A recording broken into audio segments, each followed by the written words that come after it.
Hello and welcome to the Round Ball Australia podcast. My name is Lachie Avil, back for another FIFA Men's International window. The Socceroos are back for the final time in 2025 and just the penultimate window before Tony Popovic will select his squad for the 26 World Cup. And when we talk AFC football and international football, we love to get in our expert Matt Olsen on, I don't even know what I call you. I think I call you an expert on all the niche corners of football around the world, not in any one spot. My page littered with notes about all things UAE and Iraq is right primed to go. So we'll be in for a treat today.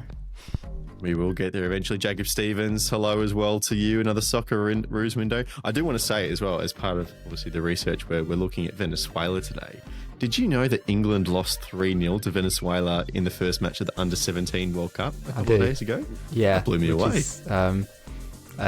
They lost to the result for England because we've always been good in that tournament. They have a history of not actually qualifying once or twice. A lot of good teams out of Europe can miss it. But they lost to Iran in the last edition as well. But they've been really good at 21 level, haven't they? 21 level has They've been won elite, European and World Cup. So yeah. So I've chosen today to wear my England shirt in solidarity with that team. I feel like it's the final time for like a good few months I can wear it with the Ashes coming up. So I'm going to start wearing them now. Jacob's just going to get into the swing of things. It's going to be fun. I can't wait. I was saying to you the other day off air, this is the first time since we've known each other that there's been a home Ashes series. Yeah. So I cannot wait for what ensues. But let's start with the Socceroos. It is a very important window, one that the squad selection has dominated the headlines, of course, with a number of fresh names. We always knew this was going to be experimental. Matt, I don't think anyone expected it to be quite so experimental, especially in the fashion that it was. Obviously, my brain watching Popovic select his squads, for me, this is the window where you're picking lots of A-League players. And there are a few of them here, but a lot of the surprises actually aren't coming from the A-League themselves. You think of the likes of Denny Juric, who has unfortunately had to withdraw out of the squad due to injury, but even James Overy as well, the 17, now 18-year-old, happy birthday, out of Manchester United. Of course, you'll know him well. Can you speak a little bit about his journey and then in the context of the Socceroos window as a whole within as well? The Western Australian and Australian kind of football stratosphere, I think he was one that actually wasn't around all that much because he left to go to England really, really young, like 15, 16. And there was a note at the time that, Glory have sent this guy out to Manchester United and it's a great opportunity. But when they're that young, there's just not a lot of data that you can really take on these guys, right? Especially when, again, the competition that they're playing is within the WAMPL system, which at the youth ranks, it's just very, very hard to get a judge of how seriously good someone like that can be. And to be honest, when you see a teenager out of WA going to a big club in Europe, your first instinct is to think of kind of Jacob Italianos and Danny De Silvas and all of these guys that did have that promise shown. And ultimately, I think the best move an Australian player can make at that age is one where they go into an environment where they can constantly be tested and experience a higher level of play. So that was James' journey for a long time, and then his name didn't really pop up again for a couple of years until it was like, he's in the U20 squad for this most recent World Cup, right? So really quite an unknown. But again, I go back to kind of the Jalen Pittman and Daniel Benny experience that I've seen a lot of recently. That Premier League 2 level, the kind of age group teams at Premier League level, such a fantastic place to be playing your football at that age. So no doubt James has stepped up at that level, and no doubt he's someone that can fit into the mould. But I think his call-up is mostly just about the a weird cornerstone of the culture that Popovic has installed that's been about really getting guys involved just for the experience. And this is what this window is all about, right? It's not the last window before the World Cup, so it's not about all the final preparations. It's just about being able to actually assess every option you've got available to you, and that's where the extra depth and the options there are good. But I come back to the fact that Ryan Teague, after, having this conversation around going to Shanghai and China and all this kind of stuff, he's then come in for a Socceroos camp and done a bit of training and this and that, and has come to be a guy that's obviously had a few starting appearances since. So it's just about being able to mould those players in, and I see nothing wrong with it with James. I think he's got a bright future, but just the level that he's been playing at, both when he was in WA and now with Man United, he's been a mostly mysterious player throughout. So it's a funny one, really. Yeah. You touch on an interesting meta point there, because I think one of the things that people have most struggled with in the last few windows in terms of squad selection is that Popovich has made a very big deal about you have to earn the shirt and I'm not going to sell you the shirt, and you have to play well and consistently. That was a big argument for the likes of why Adrian Segacic wasn't called up so quickly. And then all of a sudden we are seeing lots of people brought in to these camps when they haven't earned it, and I think people have issue with those two ideas colliding. But I think where the line has to be drawn, and Matt, you touched on it there, a lot of these guys aren't getting match minutes. Bringing them into training and seeing how they are in a high performance environment with the eyes of putting down the yardstick to know in 4 months' time, have they gone up? Have they gone down? Can I select them for the World Cup? That's where it is. But Jacob, that step from making a good impression to training to then actually going and playing for the national team, earning your first cap, getting another Socceroos shirt and appearance, that still feels like the marker that he's holding firm to, which is, I think, how you can kind of mesh those two ideas together. Yeah, and that's kind of been consistent, I suppose, throughout his tenure. So it's not massively surprising, and like Matt kind of said, it's kind of worth testing out these players. I mean, he's got this move for a reason, and he's still there for a reason. If he was completely rubbish, they'd have dropped him by now at Manchester United. With the first team at 18. Exactly. Well, 17 was the last time. So, there's definitely a player in there. So it's, it's worth testing the waters out, and, the likelihood of him seeing the pitch, I'd be doubtful in this upcoming window. But like you said, it's giving him that opportunity to impress directly in front of Popovich. And to Matt's point of he's kind of an invisible player because of the league he's playing in. Well, he won't be invisible now because he's got that opportunity to actually show what he can do in front of the people who are going to be making those decisions moving forward. So I think that kind of, makes sense. But it's just, you can see why people are kind of screaming hypocrisy a little bit though, right? Because it does feel like, hang on, there are players perhaps who maybe have done more that, aren't getting this kind of a look in and things like that. But I mean, when has there ever been a single Socceroos squad announcement where people haven't been upset that X, Y, or Z hasn't been included in the team, and it's absolutely rubbish, they should sack the coach, he doesn't know what he's doing, blah, blah, blah. It's every single window we hear that. So at this point, you just kind of get used to it, right?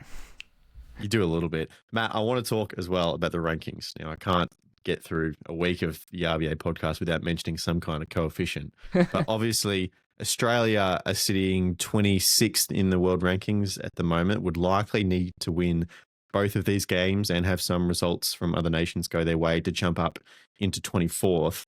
However, that doesn't necessarily mean that we're going to be a pot B team, because there have been some rumors about FIFA changing the regulations in terms of how they seed teams coming through the playoffs and how that might look. First thing, I really want to voice my disgust with FIFA on this, right? Because I think the last few World Cup cycles, since there's been a clear change of direction in terms of expansion and things like that, with FIFA as a company, there's been some really, really bizarre decisions around the qualification process, doing the draws, the fundamentals of how the draws work, but especially for those playoff spots, because ever since the Qatar cycle, for whatever reason, they've made the decision that the playoffs will happen after the draw, which has completely diluted the ability of being able to seed teams correctly, but also the ability to seed teams geographically as well. Because obviously we know there's typically been the ruling around UEFA is the only confederation that's allowed the two teams in one spot. But we know that with the Women's World Cup that was here in Australia, we had Jamaica versus Panama in Perth. That was because that seeding was for the AFC or OFC, with Chinese Taipei and Papua New Guinea being in that bracket. But of course, they were both bested by Paraguay and Panama, so it set up a really awkward dynamic where two CONCACAF teams split it into a group, right? And that's just one example of you've literally just gone against the mold of your own rules. How is this happening? And now there's this idea of all of a sudden the World Cup draws coming up, the playoffs are coming up. We've got really beloved football nations like Nigeria and Italy on the cusp of having to go through a playoff route, and it's on a whim to please those countries, let's just automatically seed them without the knowledge that they're actually going to qualify for the. Are you kidding? North Macedonia could end up a pot one team. Bosnia and Herzegovina could end up a pot one team because they best Italy. That is just a joke. So just for context for people listening, so this rumor is that, say, if Italy are going through the playoffs and they have their 4 teams and they have semifinals and a final, and Italy would be the highest ranked team in that little bracket to qualify for the World Cup, no matter who wins that playoff spot, they would be seeded as if they were Italy. So like number 9 or 10 in the world. And you can excuse me, thank you for butting in so I didn't get overly heated. That would have been a bit awkward, but like it just for me it's a mockery, because even with the way Italy have obviously been playing, in the way that a side like Norway has beat them 3-0, you'd argue that like that alone is enough for them to be punished further down the draw. And yes, it's uncomfortable for the pot 2 or pot 3 team. Like imagine in our shoes, first of a time in pot 2, first of a time being in that serious bracket where we could be end up getting a favourable draw for a round of 16 game, round of 32 game, whatever it is.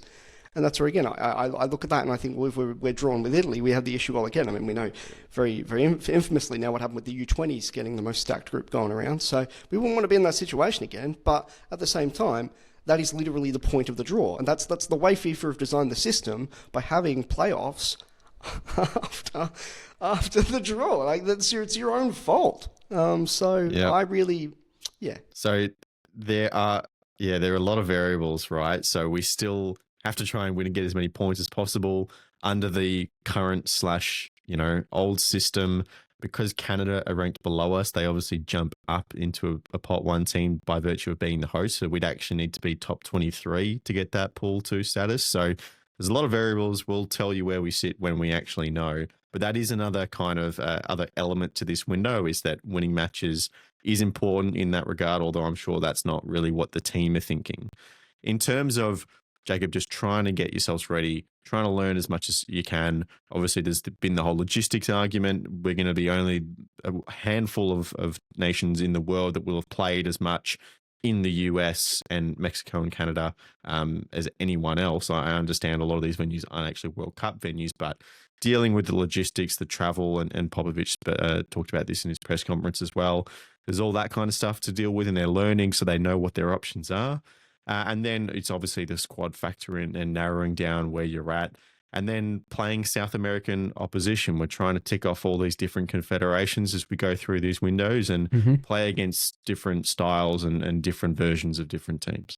Yeah, that's spot on. It's a results-based business, but now that the team's qualified, it's less of a results-based business. Obviously, want to still get the wins and want to still play good football and all of that, but there is that opportunity, I suppose, to kind of just test things out a little bit. I'd be surprised to see anything too experimental. I think we kind of know how the Socceroos are going to line up, the way they're going to look to play, the kind of players they're going to want to try and pick and who fits the system best and things like that. That's what we're going to see, right, is potentially Popovich testing out some players in different roles to try and see who works where and what his options are. But I think in terms of what the actual system is, that's pretty well down pat now. It's, they're going to be playing with those wing backs and those kind of inverted wingers, and that's just going to be the way that it is moving forwards. But no, everything else, like you said, it is kind of just almost like the last 2 windows, I suppose, have been a mini World Cup in a way, right? Where it is just, like you said, that logistic stuff. And another one as well, which you might think is a bit silly, but food. And this is actually a big one for, teams of any sport going overseas, is that, if you get, a dodgy meal, it's and it just goes through the squad, your squad's wiped out, sort of thing. So it's it sounds ridiculous, right? Why do they care about the food? But it gives them the knowledge of, right, what are the good spots, right, who can we trust, who can we not trust, kind of stuff, and organize the catering and stuff in advance so that they get there, it's sorted, they know they're not going to get sick, they're not going to have food poisoning, there's no risks or any problems with it and things like that. So no, it's it's going to be just basically almost them having a little bit of a boot camp in advance. We saw, was it Qatar, in the lead up to them hosting the World Cup, tried their own boot camp, right, where they just stuck it out for, was it like 5 months, where they were playing friendly fixtures, and look, it didn't pan out too great for them. But I like this idea of, you're kind of getting accustomed to having to overcome jet lag in a relatively short kind of time span, playing games very, very close together, almost back to back in the US, in that environment, against good opposition, World Cup opposition. So it's basically a little mini boot camp, a little World Cup, just looking ahead to making sure that everything's sorted. They don't have to worry about any of that stuff heading into it. It's all about who are we going to pick, right? That's their big worry. Yep. Well, the first team that the Socceroos are playing in this November international window is Venezuela, a team that's gone through the ringer, really, in the last couple of months. Plenty of turmoil, plenty of changes. They are the only CONMEBOL nation to have never qualified for the finals of a men's World Cup.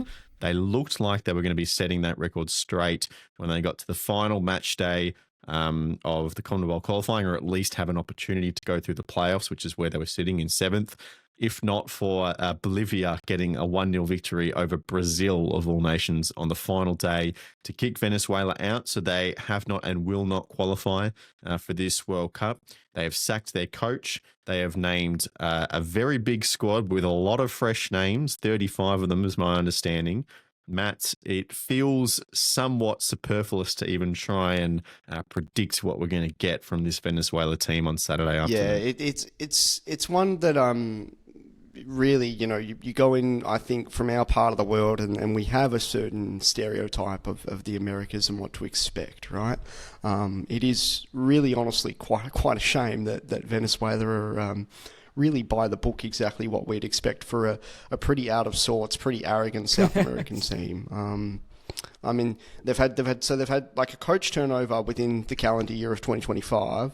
Both the previous manager and the guy that's just come in are both Venezuelan, so there's just not much of a background there. And do you remember when I made the comment about Cuba? It's like, these kids might as well play football on the moon. It's a bit of that feeling about Venezuela going in, because where we can look at a Venezuelan team and at least acknowledge they've had some really good results within CONMEBOL qualifying, and we know that Solomon Rondon is a legendary player, done amazing things at continental level, both with Pachuca at club level, getting them controversially sort of led through the Intercontinental Cup and being kicked out of the Club World Cup. That was a whole thing.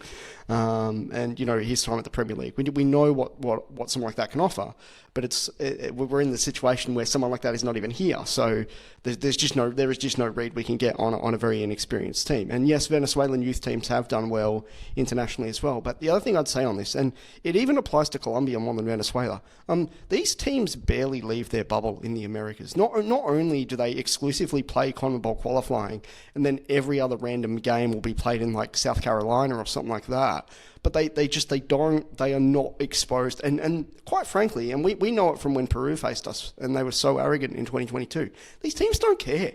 They don't care about the international world around them. And you can tell this because Colombia's other team that they've booked in this window is New Zealand, which, like, the whole point of pre-World Cup friendlies is you try and match up with teams that you think you'll face at the World Cup. To prepare for Denmark in the Russia World Cup, we famously went to Oslo and played Norway. That's the kind of thing you've got to do. Why have they decided to play Australia and New Zealand in one window? It's bizarre. And you can tell that, by the way, this is the approach that Nigeria were taking, because it was Nigeria that booked these friendlies, and we took over for Nigeria when they shockingly made the playoffs. So, I don't know. It really reeks of disrespect and of arrogance. And I can't help but think that if there is the ability to go out there and teach them a bit of a lesson in Houston, I'd love the ability to do that, because nothing riles me up more than South American arrogance. Jacob, what did you dig up? Interestingly, a little bit. Obviously, most of it under the previous regime, which, as we've touched on, is now no longer in charge there. But this is, like Matt said, your quintessential South American team. They are going to be, just in defense, they are going to be the most annoying team that you will ever come up against. I think they were in the 90th percentile in terms of fouls committed per game in the lead up to the 2024 Copa America. Like, they're just one of those teams that are just going to get under your skin all game long, do really annoying stuff. Even more so than the Thuggaroos. Thuggaroos, yeah, that's right. Well, because and this is the thing, right? They're not going to be like these huge incidents, right, where they're going to go in and get themselves sent off. It's just going to be really annoying stuff that's going to just break break up the flow of the game. So it's going to be really, I think, a test of the Socceroos' patience, their ability from set pieces as well to create chances, not necessarily from open play. And that themselves is something that Venezuela also have struggled with, though, is creating chances. They've got a very good conversion rate for the most part. I think, again, kind of somewhere in the 80th, 90th percentile in terms of expected goals on target. But it's actually creating those chances that they kind of struggle with. They don't get many opportunities to do that per game. One of the fewest shots per 90 of any South American team. So it's kind of like they can finish the ball, but they just don't get to put themselves in that kind of a position all that often. And I think that's kind of going to be the running kind of story for them, especially with such a young team. It just, I mean, like, you're looking at through the squad list, like 2/3 of these guys have played less than 10 games for Venezuela. Like, it's just a team of basically, Matt was saying before we hit record, it's just, they've just called up their under 20s, like, and they're just like, here you go, lads, it's time to make your senior appearances. It's a really, really inexperienced squad, so it's going to be interesting to see what they actually do, how they set up. Previously, they've liked to play with a back three and wing backs, but in more recent games, there was a recent loss to Argentina, they played with a back four all game, so even their defensive structure, nobody actually quite knows what it's going to look like. So there's a lot of question marks over it, and I think that in and of itself presents an interesting challenge for the Socceroos of, we can't necessarily go in with, we know how to counter them, and what they're going to do and how they're going to look to play. You've got to be flexible and adjustable during the game, during that 90 minutes, and you've got to make those adjustments correctly, and you've got to identify them. So it's going to be a really good test, I think, of Popovic and his skills to manage during the game, make substitutions at the right time, make changes to the way that they're trying to play to counter what they might be seeing for the first time when they actually go out there on the pitch. I really like that point, actually, because you remember lots of interviews after the last World Cup about Argentina, and the quote that obviously made its way to Australia was that Australia was the most difficult team to prepare for. I think that gets lost a little bit, not necessarily the most difficult to play, but to prepare for, because they didn't quite know what they were getting. So that, as it say, in itself is its own challenge, and having the ability to deal with that is very crucial. And you talk about, Matt, you brought up the typical kind of South American idea of how we think they play football. And Jacob, you do go on to say they're a team that is going to be just annoying and pick at you. And this is something over the longer term that the Australian men's national team has definitely struggled with, playing other teams in Asia with a very similar mindset of, we're just going to annoy you with the time wasting, with the niggling fouls, just get under your skin. And traditionally, Australia has not handled it very well. I do think there has been a mentality shift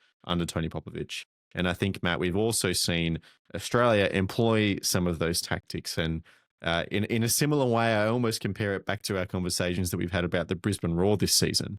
It's not that doing those things and, being physical in quotation marks, or, breaking the game down, time wasting is your tactic to win, but it is part of everything that is available to you to win a game of football. So not doing that, whether you like it or not, whether you think it's good or bad, if you're not doing that stuff, you're probably less likely to win. And I think that's where the mentality lies. But I think that's an interesting clash. Are Australia more prepared for that kind of style of football, that kind of 90 minutes that potentially awaits them with Venezuela? To be honest, I think there has been signs that Popovic has installed a mentality that's really actually evolved from what Graham Arnold was doing, right? And I know that this is something that's going in the right direction. To call it a winning mentality is stupid, because there's no guarantees that we can go to a World Cup and win games, right? That's the beauty and the respect of a FIFA World Cup. But stuff like the bickering and the fighting that kind of went on in the Canada game, I've just not seen an Australian side care that much to be able to actually stand up and show some fight. But more telling within that was that shot of literally Irankunda walking over to the technical area, and Popovic and some of the boys actually just physically like hugging him and just being like, it's fine. For me, it's the ability to both show the fight, but then that ability to actually stand up and be so mentally fit that you're even able to see that within the situation, there's more that's kind of going on here. There's more to control. It's so nuanced. You've got 22 men out there that all have their own emotions, that all have their different responses, all have their different roles. And it just feels that there's a balance there that Australia just inherently has right. Whatever happened over the course of losing that Japan game in Sydney in the lead up to Qatar, to just the extreme run and rise that the Socceroos have been on ever since, I can't quite put my finger on it, but it's just very clear to me that Graham Arnold has installed some kind of superhuman ability in the Socceroos, and Tony Popovich has taken that and said, how can I evolve this? How can I make it better? How can I make Australian football the best that it can possibly be? And it's the small things like that that are a real winner, and a real sign of, I think, where we can go to face these foreign teams and simply just be better than them. I think the mental side of the game is something that we've just got in an abundance right now. And, talking to guys like a lot of the international football channels and people that I view, I hear that term of Australian grit. Like, it is a bit of a stereotype, but from a North American's perspective, from like I know these guys who are, one's based in Texas, one's based in California. They're kind of Meso-Americans that watch a lot of soccer, right? And every time they do their reviews on the AFC, it's just Australia don't have the star power, or at least they didn't, but there's the grit. And the grit is enough to go to the round of 16 and give Argentina trouble. Yep. Built in their DNA. Aussie DNA. Go on and say it. Very good. Oh, look, it's going to be a fascinating match. Anything could happen. Of course, for some reason, I don't know if you guys noticed as well, the kickoff for this game was just continually delayed. I remember when we were talking about it earlier in the week, I'd looked at it earlier in the day and it said 12 p.m. And then I just happened to see on a Socceroos tweet later in the day that 1 p.m. So I think live I said 12 or 1, not because I wasn't sure, but because I saw two different posts. And then a couple of days later it's gone to 1:30. So at the moment it's scheduled for a 1:30 kickoff. Who knows when we'll actually see it, but as we say, not a bad time on a Saturday afternoon to be watching football. And we'll talk more about that game, of course, afterwards, and then we'll talk about Colombia. But now I want to go to another Australian that is making waves in World Cup qualifying at the moment, Graham Arnold, head coach of the Iraq national team. He plays a home and away tie against the UAE in a bid to qualify for this Interconfederation qualifying tournament that will be played in Mexico in March, which will offer 2 spots for 6 teams to qualify for the World Cup. But I think to properly understand his scenario, Matt, we have to rewind a little bit to the 4th round of AFC qualifying, because after the whole big groups where Australia obviously just jumped Saudi Arabia to go and directly qualify, those teams that didn't make it there went to the 4th phase. And there were 2 groups of 3 teams each. They play each other once. So every team plays 2 games in their group. And then the winners of the group qualify for the World Cup. And then the second place, which is obviously Iraq and the UAE, go to the 5th round. Now, there is controversy littered with this when rumors and reports started swirling a couple of weeks ago that Japan was starting to form a different confederation and considering leaving the AFC. This was a main complaint in terms of AFC's favoritism towards certain nations. And the sticking points are twofold, right? Qatar and Saudi Arabia, who obviously hold a lot of influence in the region, they got to host these little mini groups of qualifying. And also they were the only nations in this group of 6 teams that were allowed a full week of rest between their fixtures. All the other countries only had 3 days. You stack them both together and clearly the odds are in their favour to proceed. And it's fair to say a couple of other nations aren't too happy about it. I would say that this really kind of put a bit of a cloud over kind of the Iraqi team and where they might be at. But to be honest, I don't really want to talk too much about it, mostly because I think from the outside looking in, a lot of people expected it. I know people who are Saudi that were even voicing a lot of concern and a lot of, again, just disgust with their own federation, with a lot of their ability to just basically stack everything in their favour. And we know that obviously bodies like the PIF and Visit Saudi and things, like they genuinely actually have a stake in the AFC as sponsors. We know that, again, there's been issues with pseudo kind of heads of states and people who are monarchs of some of these countries have been on the board of the AFC. There was obviously the very infamous incident with Hakeem Al Arabi and Bahrain and that issue that went on. So this has just been commonplace in the AFC for a really long time. But I would actually just like to point out, and I've come from within the last hour or so watching Graham Arnold's presser and watching the training session, and I would just say that I think I'm actually quite proud of the fact that Graham Arnold actually seems himself. He doesn't seem like I've seen going back to like the mid 2010s when he was struggling with Sydney FC. I mean, we've seen Graham Arnold behave in a pretty peculiar way sometimes, but the Graham Arnold that I've seen today and through the past week and through the cycle really since the loss to South Korea on June 5th, Iraq actually haven't put a foot wrong, and they've been getting a lot of criticism because the team that beat Japan at the Asian Cup under Jesus Casas was like the love child of AFC fanboys the world over, right? And that dynamic changed a lot. But what people miss in being quite down on Iraq is that I really do think that they have been smart enough to recruit someone like Graham Arnold for the fact that they'll have the ability and the will to win at any cost. And this is what they're doing. Look at the track record since the loss to South Korea. They've been phenomenal. And the fact of the matter is, yes, the Saudi game ended up being a bit of a dead rubber. It was the third game. They'd had a significant break. It was in Jeddah. Guys, it was still a 0-0 draw. Iraq actually, if it was in a situation where that wasn't like the third game and the really crucial game in the kind of fixed scenario that was ahead of us, Iraq were doing exactly what they should have done. Now, that's the kind of game where if it's a knockout game in a Nation Cup, they're taking Saudi Arabia to extra time. They're taking Saudi Arabia to penalties. They're doing that by design. And this is exactly the mentality that Graham Arnold has installed in the Socceroos in 2022 to really have that winning mentality of winning at all costs.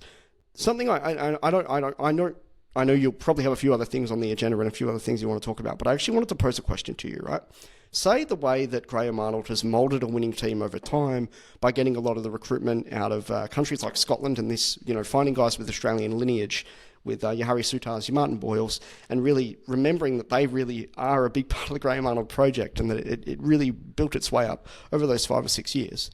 When you look at guys like Zidane Iqbal, who he's basically British, right? Like he's come through Man United and, I mean, yes, probably eats a lot of Iraqi food, talks, language with his family.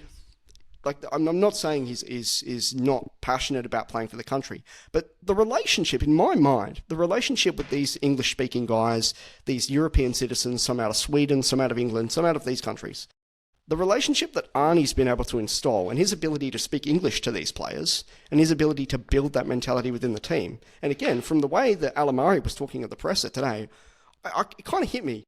I think he actually has just built Socceroos 3.0 here. I think he's been smart enough, and the federation have been smart enough to be able to install that relationship. But do you guys honestly think that his relationship with someone like Iqbal, for example, would be very similar to the very tight-knit relationship he's been able to build with English speakers from other countries that have been brought in, like Harry Souttar? I think with his experience with the Socceroos and guys like Souttar and Boyle and whatever, he would have more of an idea than most at how to bring those kinds of people into that environment and convince them of what they're doing and the mission and the emotion behind it and the goal and everything. I don't know what you feel, Jacob, but I'd have some comments to do of the federation, whether that's a good idea to do that or not. But I think specifically for Arnold, he would have the strength to do it. It's also a benefit of there's the likelihood of sharing a language with some of these players, right? Where they have spent more time in either, English speaking countries or in European countries and things where they're going to maybe have a little bit more exposure, rather than speaking like Arabic and Persian. And Arnie would he'd be like, yeah, no, I've got no idea. And it would all be through an interpreter and, you get problems with that. So, I mean, that's also obviously a positive for him too, probably, is it's, maybe a little bit easier to form those connections in the first place with these players.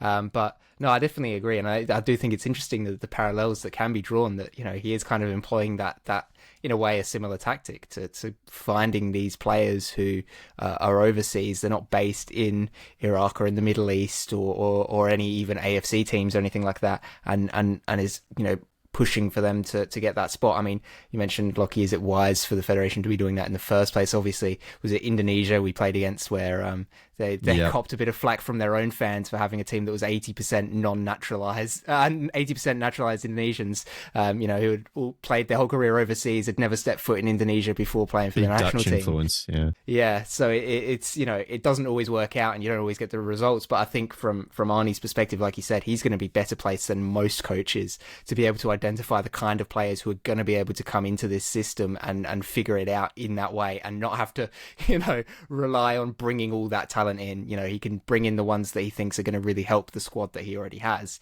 And I think that's kind of what we're seeing.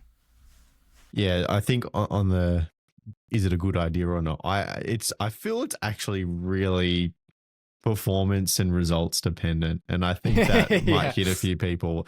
If Harry Souttar and Martin Boyle don't come in and make a good impact, and we don't qualify for the World Cup, I think we're feeling very similar to what Indonesian fans must be feeling at the moment.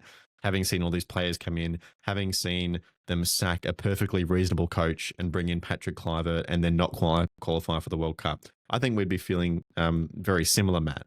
But back to Arnold, it is a peculiar case. He also has a very peculiar contract, which it runs towards the end of the next Asian Cup, but only if he can reach this World Cup with Iraq, only if he qualifies for the finals. It's been in limbo so much so that there's even been some rumors of him being linked with the Perth Glory job, despite the fact he is actively managing an international team. It's just a very odd scenario. Yeah, but I feel like this has been a big part of his career, is that there's been a lot of naysayers and, love him or hate him. And I think a lot of people, there's something about him that just rubs people the wrong way. And to be honest, I've only ever really liked Graham Arnold. But I think he's used to it. He really is used to going against the mould. And I mean, guys, just remember the crap that was piled on him time and time again when Sydney FC built their empire, and then when he was appointed Socceroos coach, and then when they went out and lost to Jordan at the Asian Cup. It's crazy to think that within like 4 or 5 years that we are in the situation that we're in, where like the Socceroos are goated and Graham Arnold's, just this national hero. Because really, honestly, with how quickly he turned it around, it's insane. And being able to see that vision more, and again, I remember crying on a different podcast at the time. He is the embodiment of the Socceroos. He was the assistant to Gus, and he's been a big part of the centenary. So it was only fitting that he was the man to lead the Socceroos through in dramatic fashion on the centenary of the Socceroos. But really, again, just looking at this Iraq project, I feel that, again, the one thing that they will be telling themselves, and even the players that don't speak English that well, they'll know it. They know that this is a guy that's literally just been in this situation 4 or 5 years ago and pulled off this exact scalp, right? Like the Aiden Rustic goal, they beat the UAE, and there was a lot of confidence, but a lot of nerves. And you can't tell me that the population of Iraq, won't be really, really nervous about the fact that, okay, it's a 2-leg playoff, and then, we could be playing Jamaica, we could be playing Curacao. I mean, who knows what to expect from Iraq versus... Could be playing New Caledonia. I mean, it's crazy, right? But I come back to the fact that, again, something with the mentality that I think a lot of AFC nerds and a lot of people online miss. When we look at what Iraq did so well under Jesus Casas, yes, they were a very beautiful team. They bested Japanese football. It's something that we just don't see in this side of the world, right? But if you guys remember, and I understand you maybe weren't as avidly watching the Asian Cup, do you remember the state Iraq were in that round of 16 game? Ayman Hussein red carded for celebrating and pretending to eat on the field, and because it was a time delay and things like that. And don't get me wrong, Casas, clearly a very smart guy, clearly a guy that knew international football well enough, installed a winning mentality in them. Ayman Hussein was the GOAT. But the thing is, moving away from that into the winning Australian mentality, no one's going to spot it because they're too focused on the fact that the results are boring and the team's not inspired in an attacking sense. But being defensively rugged and being the team that can go out there and win a tie like this, for me, I'm just sitting here with a lot of confidence, thinking that the UAE have a lot to offer. They do. Caio Canedo is someone that's been around for a very, very long time, and the mentality that it's a contrast in the mentality, because it is a lot of these guys that Arnold's kind of brought in with European influence, built the relationships around, built the rugged mentality, and then with the UAE, you get all of these guys that have been UAE-based players from Spain, Brazil, who have been there for 10, 15 years in the league, just to be able to get the opportunity to go to a World Cup. I mean, the contrast between both in camp is just insane, and I'm very, very excited by the prospect of how Graham Arnold is able to really get away from that previous mentality that the team had that failed, to then be able to build that winning success in real time. A few things I just wanted to note about this. First leg is at midnight my time tonight, so it'll be 3 a.m. for you guys. Sorry, Jacob, you're in Adelaide. Sorry, whatever it is, Central Time. This game is at the first leg is at the Mohammed bin Zayed Stadium, which is a very nostalgic stadium for me, because it was where most of the 2019 Asian Cup was played. And it was famously in 2017, the last-minute Cahill winner. Cahill, the commentary. That was the game where Ange Postecoglou was sweaty. The famous photo of Ange Postecoglou being really sweaty on the sidelines. So I just saw that on paper and I thought, Australians already have a pretty emotional relationship with that stadium, so that's pretty funny. The second leg in Basra now, with Iraq, right? People obviously understand the full context of the Iraq war happening throughout the 2000s, a team that went on to win the 2007 Asian Cup, the legend of that and the emotion that comes with it. But the situation that's come in years since, with the Iraqi national team now playing games on home soil, having this stadium in Basra, which it's a really, really beautiful city right there on the coast near the Kuwaiti border. Again, it's a state-of-the-art facility that's been able to be built for Iraqi culture and Iraqi society to actually rebuild through the football team has been something that's been a very, very untold story globally, right? And this second leg, I'm absolutely licking my chops, because that game is going to be at the newly refurbished stadium in Basra. And the temperature and the conditions for the game are going to be absolutely beautiful. It is going to be mid to late 20s, sea breeze coming in, nice lush area, just something you wouldn't think of when you think Iraq in your mind. And we've got the geopolitical context of Iraq nation building in real time, a mentality of guys that mostly European born and of descent going out to represent the country. I just cannot think of anything bigger. This is one of the most beautiful stories in the FIFA World Cup, right? People talk about, Uzbekistan qualifying for the first time. Yes, it's great. They've deserved it. They've been knocking on the door for a very long time.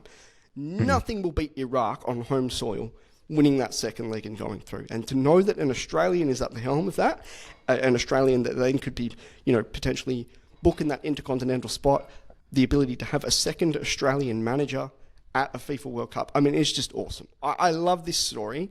I love everything about this team, everything that Graham's doing, and I just cannot wait for them to kick that ball in Abu Dhabi tonight and get everything started, because it's what football is all about. Very cool. Talking about geopolitical context, by the way, one thing we didn't mention talking about Venezuela, the context of them playing a game of football in America. At the moment is kind of wild, just quietly. But do you guys know that they were going to be scheduled to play Belize and it was cancelled because of ice riots? No. Wow.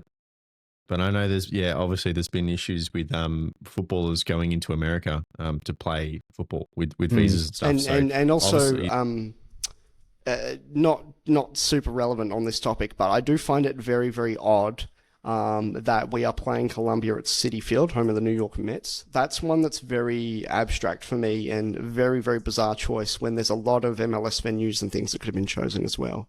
So yeah, baseball field, lovely. Yeah, it would have made more sense if it was Venezuela played at the baseball field. Venezuela have a long history with baseball, but yeah. I cannot wait for the soccer Twitter reaction when people bring up the broadcast and see that we're playing on a baseball field. I can't wait for all the stuff about defensive clearances going for a home run or something like that. Well, guarantee that's mentioned on commentary. This time of year, the dirt and everything will be cleared out, so it won't be that bad. Yeah. And you know that New York City FC use Yankee Stadium, right? So it's a configuration that they're used to preparing, but for a game of this level and for the Australian viewer, it's weird. It's weird. And we have problems with circles and ovals and playing football in those grounds. Fascinating, hey? I want to finish the episode today talking about the report that the PFA, the Professional Footballers of Australia, released during the week, their annual report on the A-League women's competition. And there has been a lot of discussion that has come off the back of this. Quick shout out to Melbourne City, who, by the way, have just beaten Lion City Sailors 5-0 in the Women's Champions League, which is very cool. But a lot of the conversation this week has been around some of the facts and figures to come out of there. We know that professionalism has been a big issue in the A-League women. We know that a decade ago, it was seen as one of the best women's football leagues in the world. That is no exaggeration, but has fallen off significantly since that point in time. Even, kind of pre-COVID, as recent as then, it is, the best league in Asia, and we have an opportunity to be that destination league in Asia for women's football, but that opportunity seems to be slipping away as well. Now, we can't forget in this conversation the context of Australian football as a whole, struggling financially and everything they need to do. However, what we do see in a lot of other codes around the country, Jacob, in terms of the AFLW, in terms of women cricket, who probably do it better than most in terms of women's team sports, is providing the platform for women's football to grow. Just for women's sport to grow. Yeah. And again, there is context of Australian football. We're looking at, probably a renewal of some form of a Paramount broadcast deal for 2 years' time, and then maybe there's a bigger broadcast deal to come. So I still think this discussion has to happen in that context of when hopefully an uptick in money comes through, what do we do with it? But the fact that the minimum salary for A-League women's players is just over $26,000 and that their only contracts last for 9 months of the year, it means that we're not laying the platform for women's footballers in Australia to develop. And that was essentially a summary of what a lot of this report is saying. The collective bargaining agreement between A-League players and the league has yet to begin negotiating. I confirmed that with the PFA this week, but it is going to start soon. And this enters a very crucial phase of negotiating, given the time span that these deals are usually agreed upon as well, that kind of 5-year mark. This is a very crucial time in terms of setting up the future of the women's competition. Yeah, and I think what everybody's kind of feeling from the kind of outcomes of this report are probably not too much surprise, to be honest. I think most people kind of tuned into the sport would have realised that the A-League women's takes a massive backseat to the A-League men's in the minds of basically every single club that competes. Obviously, Canberra being the lone exception, having only the women's side. But we see, teams, take it. Was it the Mariners, wasn't it, that only recently re-entered the competition, and there are very few even professional. Full-time professional staffs for clubs around the league. So it clearly takes a back seat. So I don't think it came as a surprise, but it was a disappointment and I think a frustration as well, because in the build-up to the Women's World Cup on home soil, there was a talk about this is going to create a legacy moving forwards. This is the chance to capitalise on all the good that women's football has done for women's sport around the world, right? And you just look at, you mentioned, a decade ago, the A-League women was or W League as it was then, one of the best competitions for women's football in the world. Now Europe has bought into it, right? And we're seeing clubs, some of the biggest clubs in Europe, investing massively into their teams, record transfer fees, massive salaries and things like that. And it's kind of everybody else has continued to build, and we get the World Cup, and this is our opportunity to go, right, we can't let this slip away. And yet it feels like we have. Right. And there's frustration because there's things like the Power of Her initiative, right, where there's a lot of funding going out for women's sport, but very little of any of those streams are actually funneled into women's football, right? It's going into other women's sports as well. And it's, again, football's having to share the load. And I think in that context, that's what's getting to people, is it's like, there was such a great opportunity here, but football always comes, second or third or fourth or fifth in the hierarchy of sports in this country, to the point where even initiatives set up to benefit from hosting a football tournament don't necessarily prioritize football itself. And so, that's been a frustration. And then the other thing as well, which I think is still, it's an easy thing to say, but I think it's still very relevant, is COVID. It nearly killed, the men's football clubs in the A-League, leave alone the women's clubs. And the fact that, again, it's a case of football has always been kind of lacking for funding throughout its history in this country. It gets to a point where something like that happens. These bigger sports can kind of suffer the blow. They can survive and kind of come through at the other end. It hurt them, but not to the extent that it hurt football, and in particular hurt the women's branch of it. So, I think, there's a lot of context around it, but it's still just an incredibly disappointing thing to see, realizing how great, how amazing was that World Cup, right? Like, it's all anybody was talking about. People I knew couldn't care less about football were talking about the Matildas, and were talking about the games that they'd watched on TV or that they'd gone to at Highmarsh Stadium, right? And it was just, it felt like everybody was buying into this, and so I think that's where it's super disappointing, is because it's all the country was talking about, and now it's nobody's talking about it, right? I mean, it's again, it just falls back to the diehards and the rusted on supporters that are continuing to kind of still talk about women's football in this country, and that's a real shame.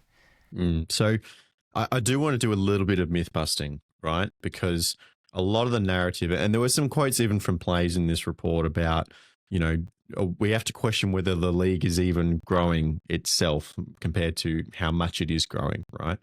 And it is true there's been a significant drop off in crowd attendance from the year after the Women's World Cup to last year, the 24-25 season. But what I'm going to put to you is that is not only expected, but once you really actually break down the numbers and put it into context, you can still see the wins here. Once again, I just want to reiterate, there is absolutely no doubt that football in Australia and women's football did not fully capitalise on the opportunity of the Women's World Cup. I'm just saying it is improper to suggest it did nothing at all. So after COVID, we see a big drop off to the 2020-21 season, to average crowd of just a bit over 1,000, which was a 6-year low at that point in time. And over the next 3 seasons, as we're coming out of COVID and crowds are coming back, they averaged 7.5% growth year on year for crowd numbers, average crowd numbers, up until the season before the Women's World Cup. Obviously, that season after, we broke lots of records and we jumped up massively to about 2,100 was the average crowd number in the A-League Women's, and that fell down to about 1,500 just over in the 24-25 season. So that is a drop-off of about 600 fans per game on average, and that is significant. But what we see everywhere in the world, whether it be business, whether it be new technology, interest in hobbies, in sporting teams even, you have these big milestones and the interest is peaked and then it levels out to something stable. Now, if you consider the massive jump from the season after the Women's World Cup and then the fall off, in those 2 years, there is still 26% growth of crowds from the season before the Women's World Cup.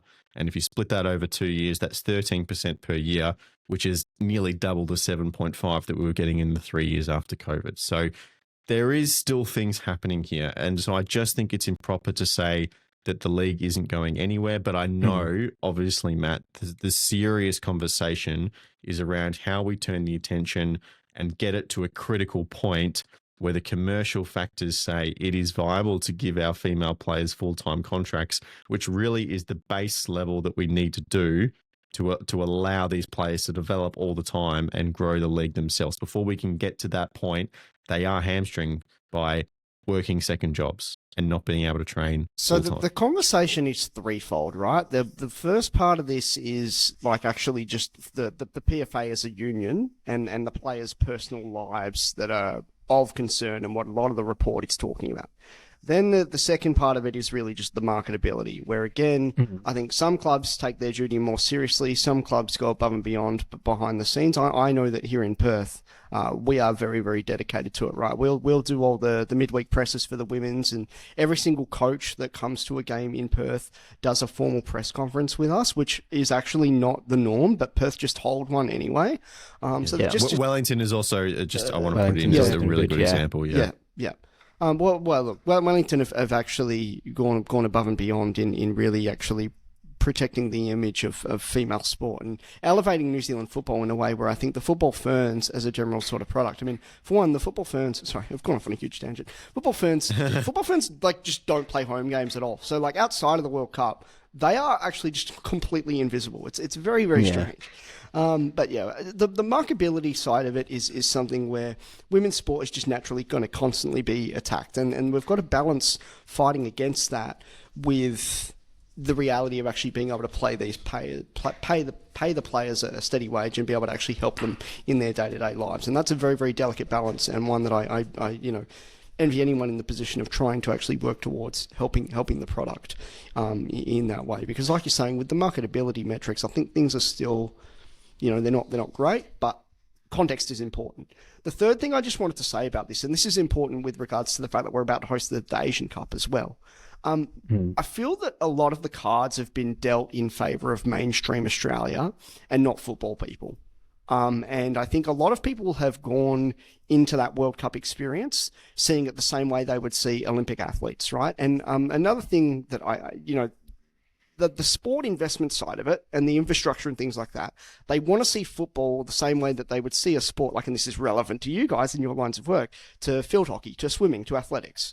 And the success within it comes once in a blue moon every 4 years when, Sally Pearson goes out and wins gold in London, right?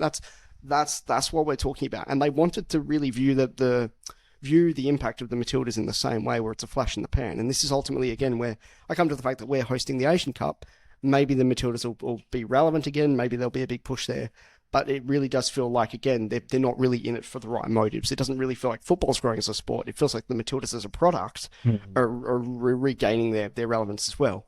A conversation I had with someone recently, and, this is actually very interesting because I think it's true. I was talking to a journalist who was talking to Melissa Barbieri about the rise of Formula One with Drive to Survive and things like that. And you'll notice with newer Formula One fans, no one's going to actually be telling you facts about, the 1988, the all-conquering 1988 McLaren. I see the photo behind you there, Jacob. But they will talk to you about the entire life and the biography of Lewis Hamilton or Lando Norris, because it's the way that the fandom's been adapted that is ultimately just about the product growing as a whole. And there's these like parasocial relationships that people are building where they project themselves onto their favorite drivers and things like that. But the sport as a whole isn't really impacted by it, right? It's just a marketability thing. And the growth of the Matildas was exactly the same. I mean, you remember all the weird social media, group chats and the weird merchandise people were making and the signs and this and that. It is about the personalities. It's about Mackenzie Arnold being a national hero. It's about Sam Kerr being one of your favorite athletes in the same way that you would see, again, just to draw the example, Sally Pearson winning gold in London, right? And that's ultimately my problem here, is that where does football benefit in any of this? I would actually go so far as to say it probably doesn't. And that's where, again, we've got to balance that whole fold together of being able to make the game thrive, make the game relevant, and make the game better for the players and the players' lives. And it's such a delicate balance that we've got to fight on three different fronts. Yeah, it's a fascinating conversation. If you want to hear a full episode as well, Paletti and Burke have done an episode of the Dubcast talking specifically about this PFA report and some more of the findings from it. So we'll link that in the description of this episode and you can go and watch that as well. But for now, that'll do for this episode of the Round Ball Australia podcast. Jacob, thank you very much. Enjoy your Socceroos on the weekend. I'll try to be interesting, like I said, to see how it all goes with Venezuela, and it's going to be fascinating. Yeah, no promises as well. It is a weird time for us, but keep an eye on your podcast feed during the weekend for some kind of reaction to that game as well. But Matt Olsen, thank you. What's it going to be for you? It's going to be 10:30 on a Saturday morning? Yeah, does that suit your routine? I'll find a way to be all over the action. As I said, I'm someone that's about to get amped up for this first leg in Abu Dhabi. So the football never stops. Never does. All right. Good luck to Socceroos. Good luck to Graham Arnold. It's going to be a fascinating international window. But until then, thank you very much for listening. Goodbye.